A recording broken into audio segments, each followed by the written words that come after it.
Hello बच्चों and welcome to study with Unique. पिछले दो पार्ट्स में हमने एक सिमिलैरिटी और एक हमारा पाइथागोरस थ्योरम, ये दो चैप्टर हमने उसके कांसेप्ट्स एंड थ्योरम्स कंप्लीट कर लिए बेटा। अब हम करने जा रहे हैं सर्कल, जो हमारा थर्ड चैप्टर है सर्कल। सर्कल के हम all concepts and theorems clear करने वाले हैं आज। ठीक है, वैसे आपको व्हाट इज सर्कल वगैरह तो पता ही होगा, फिर भी 1 से 2 मिनट के अंदर मैं आपको एक बार एक्सप्लेन कर देता हूँ अच्छे से। देखो, सर्कल के लिए सबसे पहले चाहिए बेटा एक पॉइंट। ये पॉइंट को कहा जाता है सेंटर। क्या कहते हैं इसे? सेंटर। इसके बाजू में ऐसा एक घेरा बना लो, 1 मिनट, ऐसा घेरा बना लो। ये घेरा आपका क्या हो गया? एक सर्कल हो गया। ठीक है, अभी मेरा परफेक्ट नहीं आया है, ठीक है, लेकिन याद रखना इसे कहते हैं हम सर्कल। ठीक है, अब ये सेंटर जो होता है बेटा, यहाँ से सर्कमफरेंस, इसे बोलते हैं बेटा सर्कल की सर्कमफरेंस। ये जो सर्कमफरेंस है, इस पे का हर एक पॉइंट, चाहे यहाँ हो, चाहे यहाँ हो, चाहे वो यहाँ हो या वो यहाँ हो, ये सारे कैसे होते हैं? इक्वी डिस्टेंट होते हैं। कैसे होते हैं बेटा? Equi distant. इक्वी डिस्टेंस का मतलब क्या होता है? ये सारे जो जितने भी लाइंस है, जितने भी आ रहे हैं, ये सारे इक्वल है। ये सारे सेगमेंट्स क्या इक्वल है? इन्हें क्या कहते हैं बेटा? रेडियस कहते हैं। क्या कहते हैं? रेडियस। बहुत से बच्चों को पता होगा, फिर भी एक बार रिपीट कर देता हूँ। ठीक है, और ये सेंटर से पास होने वाले ऐसी जो यहाँ से यहाँ तक दो अपोजिट पॉइंट्स को जोड़ती है सर्कल के, उसको बोलते हैं बेटा डायमीटर। क्या बोलते हैं? डायमीटर। ठीक है, अब डायमीटर जैसी और एक चीज होती है जो अपोजिट पॉइंट्स को तो जोड़ती है लेकिन सेंटर में से पास नहीं होती, उसे कहते हैं बेटा कॉर्ड। क्या कहते हैं? कॉर्ड। ठीक है, अब देखो और एक चीज, सर्कल में और एक चीज होती है जो यहाँ टेंजेंट सेगमेंट थ्योरम देख रहे हो, तो टेंजेंट क्या होती है बेटा? देखो, सर्कल पे कोई भी एक पॉइंट ले लो सर्कमफरेंस पे, इसे कहते हैं सर्कल का सर्कमफरेंस। देखो ये कॉर्नर से ना एजेस, सर्कल को एजेस नहीं रहते टेक्निकली, लेकिन ये जो इसकी है, जो आपको कॉर्नर ये पूरा गोल दिख रहा है, ये कहीं भी ऐसे आप एक पॉइंट ले लो और यहाँ से एक ऐसी लाइन बना लो, इसे बोलेंगे हम टेंजेंट। देखो, tangent is a line which touches at the single point of the circumference, मतलब एक पॉइंट को टच होके निकल जाती है वो टेंजेंट। ठीक है, जैसे आपकी साइकिल है, साइकिल आपकी ऐसी चलती है, ठीक है, तो ये जब रास्ते पे चलती तो इस पे एक ही कोई, ये सारे स्पोक है इसके, ये सारे स्पोक समझ लो, तो ये सारे स्पोक एंड रेडियस समझ लो। ये जो साइकिल के जितने भी स्पोक है, इसे रेडियस समझ लो। स्पोक समझता है आपको? ठीक है, समझ गए हो गया स्पोक याद है। एक बार देख लेना, साइकिल में जो होती है बीच में ऐसे पूरे रिंग के आजू बाजू लगे, और आपकी साइकिल को अलॉय व्हील होगा तो अलग बात है, फिर 4-5 ही होंगे। ठीक है, तो देखो अब इसे रेडियस कहते हैं, और ये जो हमारा रास्ता है ये हो गया टेंजेंट, क्योंकि एक ही पॉइंट पे सर्कल टच करता है एक टाइम पे एक लाइन को बाहर। एक्सटर्नल जो लाइन होती है, मतलब ये एक लाइन जो है, इसे एक पॉइंट पे टच हो रहा है ना, ये अपने हमारे रास्ते से जो बेटा ये साइकिल का चक्का है, ये एक ही पॉइंट पे टच हो रहा है। ये साइकिल का चक्का है सपोज, तो वो एक ही पॉइंट पे ऐसे टच हो रहा है, तो ये पेन यानी रास्ता, और ये यानी आपकी जो व्हील है वो, तो इसे देखो एक ही पॉइंट पे टच कर रहा है, तो ये पेन इस जो सर्कल, ये जो सर्कल लीड है इस पेन का, इस पे क्या है बेटा? टेंजेंट है। ठीक है, समझ गए यहाँ तक? ठीक है, आगे ध्यान में, आपको टेंजेंट ध्यान में आ गया होगा। अब सबसे पहला थ्योरम क्या है बेटा? Tangent theorem. What is tangent theorem? देखो, टेंजेंट थ्योरम कुछ भी मुश्किल नहीं इसमें। पहले बात तो इसका प्रूफ इनडायरेक्ट है, तो आपको पेपर में पूछेंगे नहीं, बहुत ही लंबा चौड़ा प्रूफ है, तो मैं आपको डायरेक्ट इसका एप्लीकेशन बता देता। देखो, टेंजेंट थ्योरम यानी बेटा ऐसे कोई भी सर्कल हो, ठीक है, इससे एक ऐसे एक आप यहाँ लाइन बना लो, ठीक है, एक यहाँ एक सर्कल पे एक पॉइंट ले लो, यहाँ से एक लाइन बना लो जो इसको टच होके जा रही हो। ठीक है, सर्कल के सर्कमफरेंस को, सर्कमफरेंस पे का कोई भी एक पॉइंट इसे टच होके जा रही है। जरूरी है कि एक ही टेंजेंट बन सकती? नहीं, ऐसे आप चाहो जितने टेंजेंट बना लो, ऐसे ऐसे ऐसे जितने पॉइंट होंगे ऐसे, एक ऐसे ही बना सकते, ऐसे ही बना सकते, ऐसे बना सकते, ऐसे बना सकते, लेकिन जितने भी टेंजेंट बना लो बेटा आप, ये देखो स्टार बन गया मस्त, जितनी भी टेंजेंट बना लो, लेकिन ये सारी टेंजेंट रेडियस को क्या रहेगी? इक्वल। क्योंकि देखो यहाँ से मैं एक ऐसी रेडियस बना सकता है, यहाँ से ऐसी, यहाँ से ऐसी, यहाँ से ऐसी, ऐसे, ये जितनी भी रेडियस है ये सारी परपेंडिकुलर होगी। यही टेंजेंट थ्योरम बताता है। टेंजेंट थ्योरम क्या बताता है? कि कोई भी टेंजेंट जिस पॉइंट से टच हो रही है बेटा, मतलब जिस पॉइंट पे, ये देखो सपोज ये पॉइंट एम है, इस पे ये टेंजेंट निकल रही है, ये सर्कल को एम पॉइंट पे टच हो रही है टेंजेंट, ठीक है, तो यहाँ से एम से अगर मैं ओ, ये सेंटर है सपोज, तो एम ओ एक रेडियस ड्रॉ करता हूँ, तो ये रेडियस हमेशा टेंजेंट को क्या रहेगी बेटा? परपेंडिकुलर रहेगी। क्या रहेगी? परपेंडिकुलर रहेगी। यही हमें टेंजेंट थ्योरम बताता है। अगर ये एल है, टेंजेंट एल है, तो क्या हो जाएगा हमारा टेंजेंट थ्योरम के हिसाब से? OM is perpendicular to line L, और लाइन L को अगर मैं AB नाम दे देता हूं, तो in that case OM is perpendicular to AB। यही हमारा टेंजेंट थ्योरम हो गया बेटा। ठीक है, टेंजेंट थ्योरम का प्रूफ बहुत ही बड़ा है बेटा, इनडायरेक्ट मेथड से, वो करना नहीं, इतना समझ गया होगा, इतने का स्क्रीनशॉट निकाल लो। अब मैं बढ़ता हूँ टेंजेंट सेगमेंट थ्योरम की ओर, ठीक है। चलो टेंजेंट सेगमेंट थ्योरम देख लेते हैं, अगर कवर हो जाए इस वीडियो में तो मैं और एक दो थ्योरम लेने की कोशिश करूंगा। तो टेंजेंट सेगमेंट थ्योरम, देखो टेंजेंट तो आया ही ना वापस से, इसमें सिर्फ क्या बन गया बेटा, सेगमेंट थ्योरम। अब सेगमेंट क्या होता है, देखो आपने आइसक्रीम का कोन खाया है बेटा, बस उस शेप का एक ऑब्जेक्ट बना, देखो ये गोल ऐसे एक सर्कल बना लो, ठीक है, इसको सेंटर, और यहां से ऐसे एक एक्सटर्नल पॉइंट्स पे दो ऐसे टेंजेंट बना लो, ये हो गया, और ये आपका ये हो गया। देखो समझ गए, मैंने आपको बोला था ना आइसक्रीम का कोन, देखो आइसक्रीम का कोन बन गया, ठीक है।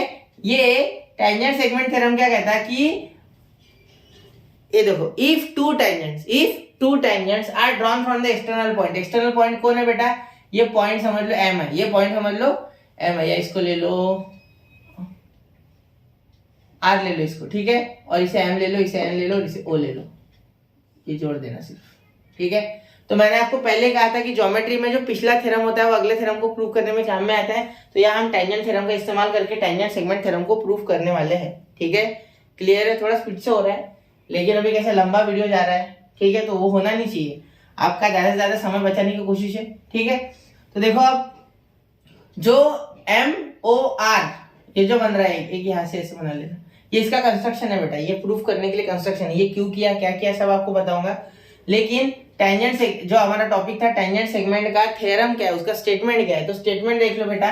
स्टेटमेंट इसका ये है कि एक्सटर्नल पॉइंट होता है, कोई भी एक्सटर्नल पॉइंट, सपोज ये पॉइंट आ रहे हैं, यहां से अगर हमने दो सेगमेंट्स ड्रॉ किए, मतलब टेंजेंट सेगमेंट ड्रॉ किए जो कि सर्कल को एक पॉइंट पे टच होके जाए, जैसे देखो आर से हमने एक एम पे ड्रॉ कर दिया, मतलब एम पे टच हो रहा है एक टेंजेंट, और एक टेंजेंट इसे टच हो रहा है एन पे, तो ये जो दो टेंजेंट है बोलते हैं ये इक्वल होनी चाहिए, ये क्या होनी चाहिए, इक्वल होनी चाहिए, मतलब ये कॉन्ग्रुएंट होनी चाहिए, ठीक है। Tangent drawn from external point to the circle are congruent from any external point, कोई भी एक्सटर्नल पॉइंट हो सकता, ठीक है। वहां से अगर हम ये ड्रॉ करेंगे बोलते हैं दो टेंजेंट, तो ये कैसे रहेंगे, सर्कल को टेंजेंट रहेंगे, और ये दोनों एक दूसरे को कैसे रहेंगे, एक दूसरे को टेंजेंट कैसे रहेंगे, कॉन्ग्रुएंट रहेंगे बेटा, कैसे रहेंगे, कॉन्ग्रुएंट रहेंगे, यही हमें इसमें प्रूफ करना है। तो हमें गिवन क्या है बेटा, गिवन सिर्फ इतना है हमें, देखो given O is the center of the circle, O is the center of the circle, okay, MR and RN, MR and RN सेग लिख सकते, सेग MR and सेग मत, यहाँ सेग मत लिखना, सेग MR and RN are tangent at point M and N respectively।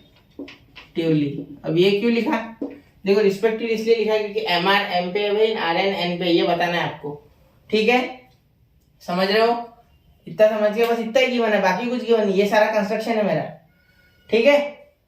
तो देखो आप, चलो टू प्रूफ, अब टू प्रूफ क्या हो जाएगा बेटा, टू प्रूफ आपका हो जाएगा बेटा M R is equal to R N, seg M R is congruent to seg R N, ये हमारा हो जाएगा बेटा इसमें टू प्रूफ, ये हमें प्रूफ करना है। M R is equal to R N या एन आर भी लिख सकते हैं, ऐसी कोई बात नहीं, देखो एम आर लिखा ना तो यहाँ भी एन आर, यहाँ भी एन आर कर लो, ठीक है, करस्पॉन्डेंस में आसान जाएगा, ठीक है। चलो आगे देखते हैं, अब यहाँ तक क्लियर है आपको, टू प्रूफ तक समझ गया आपको। अब आगे यहाँ देखो, यहाँ मैंने ये ट्रायंगल बना लिया, हमें गिवन सिर्फ इतना था, ये एम आर एन यानी एन आर और एम आर, और ये एक्सटर्नल पॉइंट आर, और ये सर्कल लिया था, तो ये मैंने क्यों जोड़ा बेटा, क्योंकि टेंजेंट थ्योरम हमें बताता है कि कोई भी रेडियस किसी भी टेंजेंट को ड्रॉ कर लो आप सर्कल के अंदर से, सेंटर से, तो यहाँ क्या हो जाएगा बेटा, वो टेंजेंट और रेडियस क्या हो जाएगा, परपेंडिकुलर हो जाएगा, यही हमने टेंजेंट थ्योरम में सीखा अभी, ठीक है। मतलब ये जो आर है, आर से जो टेंजेंट हमने ड्रॉ किया, ये वाला जो एन पे टच हो रहा है सर्कल को, तो ओ एन अगर ड्रॉ करता हूं तो ये ओ एन और आर एन, मतलब O N is perpendicular to R N हो जाएगा, और सिमिलरली एम आर जो है और ओ एम जो है, तो O M is perpendicular to M R, ये हो जाएगा बेटा। तो सबसे पहले यही लगाते, ये मिटा दिए, समझ गया होगा आपको शायद, ये मिटा देते हो, ठीक है। नहीं समझाया बेटा तो थोड़ा सा रिवाइज करके एक बार वापस देख लो, ठीक है। तो चलो आप प्रूफ लिखता हूं इसका, इसका प्रूफ क्या हो जाएगा बेटा, इसका प्रूफ देखो, उससे पहले कंस्ट्रक्शन देखो, कंस्ट्रक्शन नहीं किया हमने, कंस्ट्रक्शन लिखा नहीं मैंने, देखो कंस्ट्रक्शन लिखो। कंस्ट्रक्शन क्या हो जाएगा बेटा, ओएम इज ओएम और ओएन वैसे लिखने की जरूरत नहीं है, उसमें ऑलरेडी रेडियस होते हैं। ड्रॉ से रेडियस के बिना कभी सर्कल नहीं होता। Draw segment OM and ON and join point O and R, ऐसे भी लिख सकते हैं आप, ठीक है। ये आपके इसमें दिया हुआ है, ऐसे नहीं पता नहीं मुझे, लेकिन इस तरीके से भी आप लिख सकते हैं। ऐसा जरूरी नहीं है कि थ्योरम आप उसमें लिखा है वैसे ही लिखो, आप प्रूफ करना है आपको, रूल्स नहीं तोड़ने ज्योमेट्री के, ये मेन चीज होती है, ठीक है। ये हो गया आज तक। अब देखो प्रूफ लिखना है तो प्रूफ लिखो। इन ट्रायंगल, अब ट्रायंगल के नाम, दो ट्रायंगल लिख रहे हैं। अब ट्रायंगल क्यों आ गया, मैंने आपको पहले कहा था कि सबसे इंपॉर्टेंट जो हमारी ज्योमेट्रिकल फिगर है हर जगह यूज होगी वो होगी ट्रायंगल। तो ट्रायंगल के बारे में आपको सिमिलैरिटी, कॉन्ग्रुएंसी सब पता होनी चाहिए, तब जाके आप ये थ्योरम्स प्रूव कर सकते हैं, ठीक है। तो देखो अब यहाँ ओ एम आर ट्रायंगल बना और एक बना ओ एन आर, तो triangle O M R and triangle O N R, ठीक है। इन दोनों में देखो O M R triangle and O N R triangle, ठीक है। इन दोनों में अब क्या चीज सेम है, देखो सबसे पहले तो मुझे दिख रहे हैं O N is congruent to O M, radius of same circle, seg O M congruent sec ON radii of same circle, ठीक है, रेडियस ऑफ सेम सर्कल। अब देखो ओ आर कॉमन साइड है, seg O R congruent seg O R common side. अब तीसरी side का कुछ अता पता नहीं, क्योंकि एम आर और आर एन है, यही तो प्रूफ करनी है, तो ये कैसे क्या कॉन्ग्रुएंट हो सकती, नहीं हो सकती। तो तीसरा बेटा एंगल ढूंढना होगा। देखो ब्लू पेन से कर रहा हूँ, देखो ये और ये मेरे पास। अब मैंने आपको पहले बताया था कि the radius is always perpendicular to corresponding tangent, मतलब ये इसकी है ना रेडियस आर एन की, मतलब एन आर की रेडियस ओ एन है, तो ओ एन एन आर पे परपेंडिकुलर है, और एम आर की जो रेडियस है वो ओ एम है, तो ये ओ एम एम आर पे परपेंडिकुलर है, समझे। तो इसलिए मैं लिख सकता कि एंगल ओ एन आर, देखो angle O N R congruent, इधर देखो मेरे हाथ की तरफ, angle O M R, angle O M R, देखो ठीक है। कौन सा थ्योरम, बाय टेंजेंट थ्योरम। चाहो तो साइड में भी लगा सकते थे टेंजेंट थ्योरम, मतलब पहले टेंजेंट थ्योरम लगा लो पहले प्रूफ के स्टार्टिंग में, और यहाँ फ्रॉम वर्क करके से लिख सकते थे, कोई बात नहीं, लेकिन डायरेक्टली भी लिख सकते थे, ठीक है। Therefore triangle O M R is congruent to triangle O N R. कौन सी टेस्ट, अब देखो यहाँ टेस्ट लगाने का बड़ा झमेला है। देखो यहाँ देखो ये साइड और ये साइड कॉन्ग्रुएंट थी और ये 90 डिग्री, तो यहाँ देखो, लेकिन ये 90 वाला ट्रायंगल है। मैंने आपको पहले बता दिया था कि जब भी 90 डिग्री वाला ट्रायंगल दिखे आपको तो हाइपोटेनियस साइड टेस्ट लगाओ। कौन सी लगाओ, हाइपोटेनियस साइड टेस्ट। तो यहाँ लगेंगे बाय हाइपोटेनियस साइड टेस्ट, ठीक है। देयरफॉर समझ गए इतना, देयरफॉर अब देखो ये दो ट्रायंगल ही इक्वल है, मतलब ये दोनों ही इक्वल है, तो ये तो हो ही जाएगा ना। इसीलिए अब ये दोनों ट्रायंगल अगर इक्वल है तो ये दोनों जो है ये भी एक दूसरे के साथ इक्वल हो जाएंगे, क्योंकि ये तो ट्रायंगल्स की साइड है। इसलिए हम लिख सकते हैं कि seg N R congruent seg, sorry यहाँ एन नहीं, यहाँ एम आर लिखेंगे पहले, क्योंकि ओ एम आर ट्रायंगल पहले is congruent to seg N R C S C T, corresponding sides of congruent triangle. यहाँ लिख लेंगे, देयरफॉर साइड में लिख लेते एक बार अच्छे से, हेंस प्रूव्ड। यहाँ हो गया ये प्रूफ, ठीक है। याद रखना बेटा ये बहुत इंपॉर्टेंट है, ठीक है। ये थ्योरम आपको एक्सरसाइज 1.1 में पूरा काम में आएगा। ये दो थ्योरम के ऊपर पूरी एक्सरसाइज है, कुछ भी दूसरा नहीं उसमें, ठीक है। तो देखो ये समझ गया आपको अच्छे से, ये थ्योरम कुछ भी नहीं, ट्रायंगल्स को इक्वल। सबसे पहले आपको याद होना चाहिए कि स्टेटमेंट क्या है। स्टेटमेंट वैसे पेपर में लिख के आता है, ठीक है। तो देखो स्टेटमेंट क्या है कि if we take any external point, मतलब any tangents drawn from any external point, किसी भी एक एक्सटर्नल पॉइंट से टेंजेंट ड्रॉ करो, ठीक है। The tangents drawn are congruent if two tangents are drawn from an common external point, then they are congruent to each other. ये हमें prove करना था टू अ सर्कल, ठीक है। तो इस सर्कल जिसका सेंटर हो, इससे हमने आर से दो टेंजेंट बनाए, एक एनआर और एक एमआर, समझे, ठीक है। फिर यहाँ हमें डालना है कि ON और OM, ये इस पे रेडियस हमें डालना है, मतलब बताना है, ठीक है। और ये 90 डिग्री होगा क्योंकि ये परपेंडिकुलर होगा, इसलिए ये एंगल्स कौन से होंगे, 90 डिग्री। क्यों? क्योंकि हमने ये टेंजेंट थ्योरम में ऑलरेडी पढ़ रखा है, देखो बाय टेंजेंट थ्योरम मैंने 90 डिग्री लिया, ठीक है।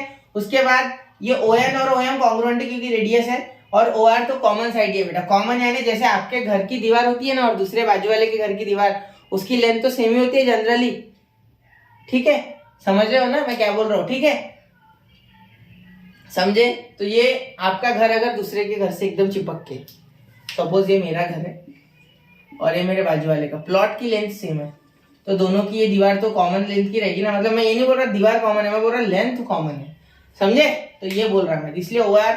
तो यहाँ हमने हाइपोटेनस साइड टेस्ट लगाया क्योंकि ये राइट एंगल ट्रायंगल था, 90 डिग्री वाला ट्रायंगल था, ऐसे याद रखना। इसीलिए सेग MR और सेग NR कॉन्ग्रुएंट है, CSST corresponding sides of congruent triangle, ठीक है। तो यहाँ हमने ये प्रूफ कर दिया easily by using congruency of triangles. तो इसी के साथ यहाँ ये दो थ्योरम हमारे कंप्लीट होते हैं। मिलते हैं अगले थ्योरम से, वहां हम देखेंगे टचिंग सर्कल्स के बारे में। तब तक के लिए थ्योरम सीखते रहिए, पढ़ते रहिए, आगे बढ़ते रहिए। जय हिंद, जय भारत।